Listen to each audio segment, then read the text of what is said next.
mararka qaar markii salaada laga baxo dadka qof baa yidhahda muraad baan leeyahay waan xanuunsanahay ama hawl baasi iga ah faatixada ii mara arrintaa diinta maxay ka qabtaa masalada ereyga faatixada ii mara ah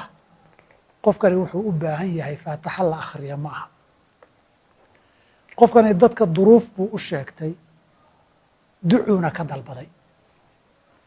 waxaa dadka u weydiistay ee curfiga soomaalideenu markay yidhaahdaan qofkaa dhib baa haysta ee faatixaha loo maro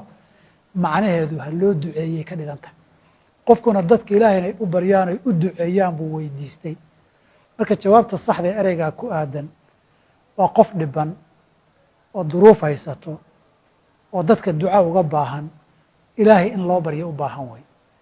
dadkuna duca ilaahay in loo baryo ka dalbaday dadka waxaa laga doonaya ilaahay in loo baryo weeye faatixa inaad iska akhrida maaha faatixaduna intaan garanayo qur-aankay ula siman tahay ilaahi subxaanahu wa tacaala marka la akhriyo qur-aan ahaan ajrin looga helo laakiin xaajaa loo akhristaa